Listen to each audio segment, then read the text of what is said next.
La reine, 95 ans, a dépouillé le prince Andrew de ses rôles militaires honorifiques et il a abandonné son style à HRH dans une retombée dramatique de son affaire sexuelle civile. Cette décision est une humiliation pour le duc d'York et intervient après que le procès contre lui ait fait un grand pas en avant mercredi lorsqu'un juge a rejeté la requête du duc visant à rejeter l'affaire d'agression sexuelle et a décidé qu'elle pouvait être jugée. L'expert royal Neil Sean a affirmé que la reine devra décider si Andrew peut assister à l'événement. S'exprimant sur sa chaîne YouTube, M. Sean a déclaré, « Au printemps de cette année, il y a un service commémoratif pour le regretté et merveilleux prince Philippe.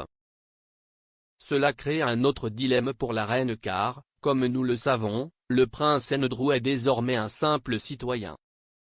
Mais s'il n'apparaît pas à ce mémorial, cela en dit long sur la façon dont le public peut voir la famille royale. » Il a ajouté, « Le palais leur dit que rien n'est encore décidé. Tout est simplement en l'air. D'un point de vue personnel, je pense que ce serait absolument déplorable s'il n'était pas invité. N'oublions pas que c'était aussi son père. La décision pourrait évidemment rester avec lui, peut-être qu'il veut se retirer complètement de la vie royale, ce qui pourrait le rendre plus simple et plus facile pour la reine. Andrew, qui est né à HRH, ne l'utilisera à aucun titre officiel, a déclaré une source royale et le duc a également été dépouillé de ses patronages royaux restants.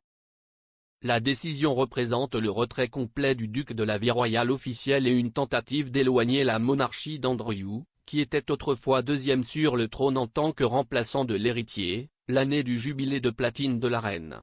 Cela ouvre la voie à Andrew pour rechercher un règlement à l'amiable avec Madame Geoffrey sans craindre que sa décision, susceptible d'être mal perçue par le public, soit associée à la famille royale. Le développement intervient après que plus de 150 anciens combattants ont uni leurs forces pour exprimer leur indignation, écrivant à la reine pour exiger le retrait du duc des postes militaires honoraires. Le lieutenant Stuart Hunt, 52 ans, qui a servi dans le 1er Royal Tank Regiment et a signé la lettre, a qualifié l'affaire de affaire peu recommandable et a déclaré à l'agence de presse de l'autorité palestinienne, qu'il soit coupable ou non, il a discrédité les choses. Il n'est pas apte à servir dans un rang honorifique. Il a renoncé à ce droit en se mettant dans ce genre de situation. L'auteur royal Penny Junor s'est demandé si la reine aurait dû insister pour que les titres et les parrainages soient rendus plus tôt. Je pense que c'était un énorme embarras que les militaires en service à la retraite exigent que les titres soient supprimés. Cela devient juste embarrassant et cela devient préjudiciable à la reine parce que la reine est alors considérée comme protégeant son fils. Elle a ajouté, je ne sais pas si la reine a été trop lente à les reprendre ou si c'est Andrew qui a été trop lent à les proposer. Mais de toute façon, je pense un peu de critique doit tomber sur la reine ici, parce que si Andrew ne les offrait pas, elle ou ses conseillers auraient dû voir que cela allait causer un problème et auraient dû insister pour qu'elles prennent leur retour.